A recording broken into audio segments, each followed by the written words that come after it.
Welcome back to my channel at kung bago ka pa lang sa channel ko, please follow Chicks TV PH, like and share. Another easy recipe, gagawa tayo ng chicken tortilla.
Oyster sauce.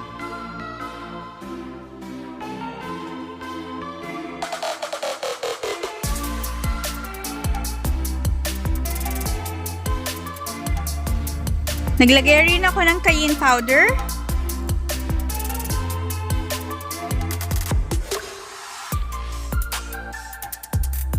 Naglagay rin ako ng salt. And haluin lang natin to at hinaan din natin ang ating apoy.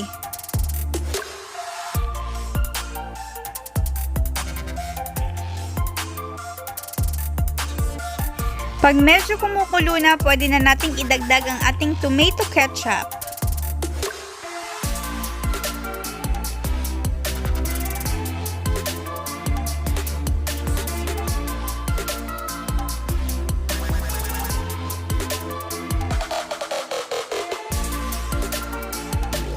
Haluin lang din natin ulit.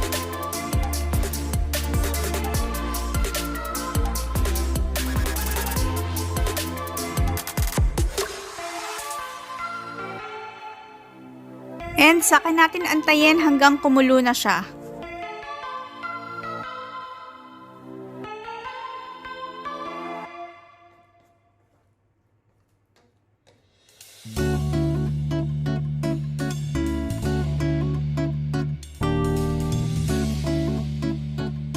Ayan, tapos na tayo sa ating sauce. So, pwede na tayong lumipat doon sa ating tortilla bread.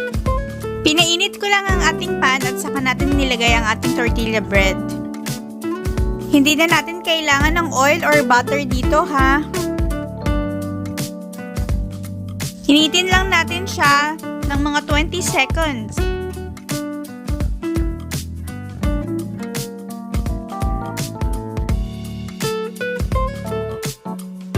Baliktarin na natin at initin din natin yung kabilang side.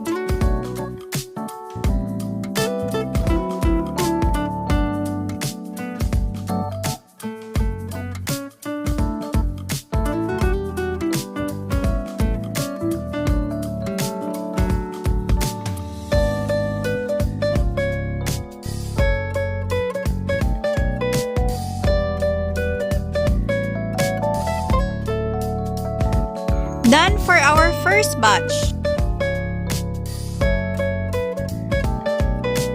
Ulitin lang din natin kung paano natin ininit kanina yung bread.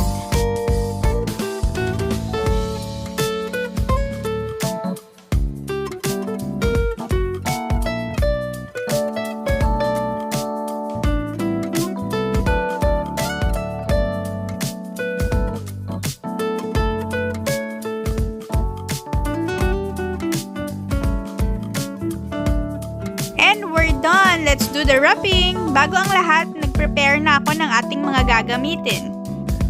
Ito yung chicken na niluto natin kanina. And of course, our cook sauce, our shredded cabbage,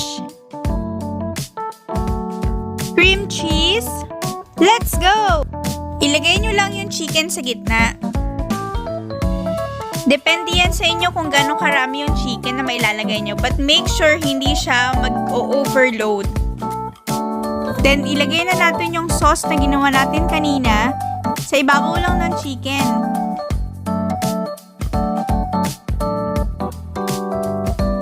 And maglalagay na ako ng tablespoon of cream cheese at maglalagay na rin ako ng shredded cabbage.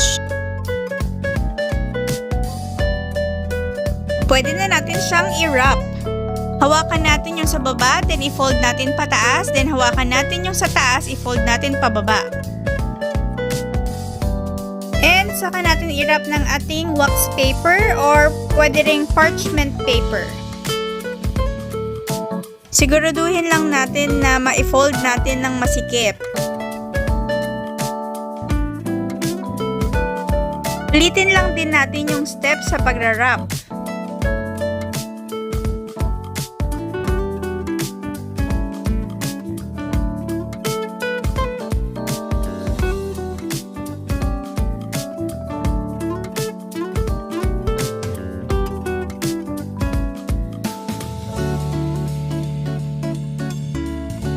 Optional lang to kung gusto nyo pang mag-add ng cream cheese.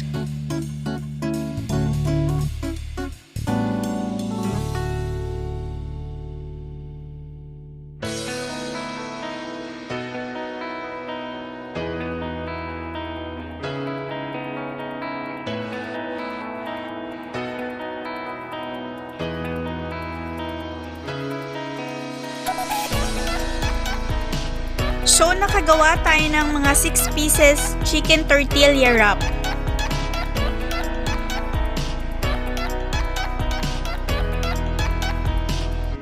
Tara, let's try our chicken tortilla.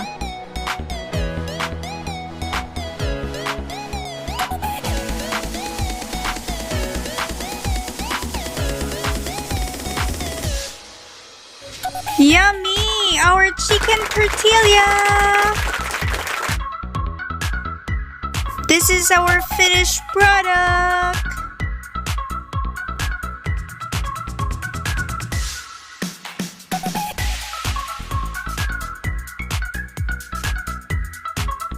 Thank you for watching, guys! See you next time! Bye!